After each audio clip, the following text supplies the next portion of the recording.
The White House now touting falling gas prices as Americans see some of the lowest numbers we have seen now in more than 4 years.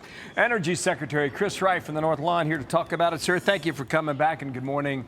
Good morning to you. Let me just show you the map. According to AAA, of the 35 states in America where the price of gasoline is below $3. National average, though, $3.06 at the moment. I tell you, I pay attention to this, whether I'm traveling, wherever it is. I watch these signs. For the first time, Long Island, New York, it ticks lower just about every week. So congratulations on that. Want to know why? You know, in the Gulf of America, they're pumping more oil. South American companies are doing it as well. And the supply is really increasing. Tell us the status. Yes, U.S. oil production is at an all-time high right now.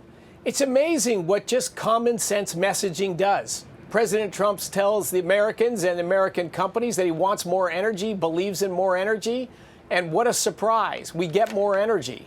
You know, President Biden, on the other hand, always chastised the energy companies, threatened to put them out of business, put every roadblock he could in front of them. The only impact of that was higher oil prices, higher gas prices, and higher diesel prices. I mean, who wins from that? This is just common sense leadership back in the White House, and President Trump being all in on energy. Okay, let's make some news, shall we? The Strategic Petroleum Reserve is something that was drained considerably under the previous Biden administration. You announced the other day you're going to buy about 1 million barrels. At what price? What will it cost the taxpayer? Well, oil prices, as I said, are quite low right now, and that's a great time to be a buyer. So we want to treat taxpayer money like it's our own, because of course it partially is. We're just making common sense decisions good for our country.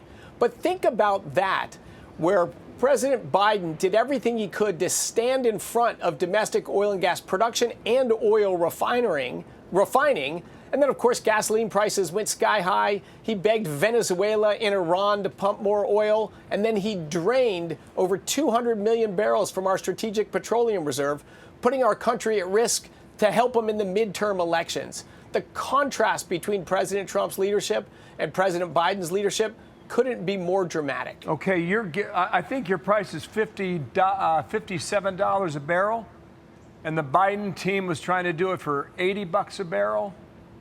What's the price difference in that? Do you know it off the top of your head? Yeah, it's huge. Well, in a million barrels, that's $25 million. Ultimately, it will be billions of dollars, because we will over time, and in a way using taxpayer money responsibly, we will gradually fill that Strategic Petroleum Reserve back up, because you got to be prepared for a bad day, because you never know when it's coming. All right, $57 today. Maybe it's at $47 in a month or two, Mr. Secretary. We shall see. The nuclear program right now. With the government shutdown, I believe it is this weekend when thousands, go ahead and put on a screen, nuclear workers will be furloughed for the shutdown. All right, these are civilian employees now. 1,400 employees, about 375 will remain on the job. How can you assure that the U.S. nuclear sites are indeed safe if these workers are not on the job? Yeah, probably the highest stress part of my job right now, a critical part of the Department of Energy, is to maintain our nation's nuclear stockpile of weapons and our capabilities to monitor activity from bad actors, to monitor for terrorism or materials diffusion around the world. This is a critical U.S. mission. But unfortunately, due to the Schumer shutdown, we've had to furlough a good number of our federal employees that work in that effort. Most of the people, almost 100,000 people in that broader effort, are contractors. And the Trump administration, the whole administration, has worked creatively to keep that, to find funding in creative ways to keep all those workers on site. I think we've got funding to keep people through the end of this month, but heck, that's only 10 days away or less.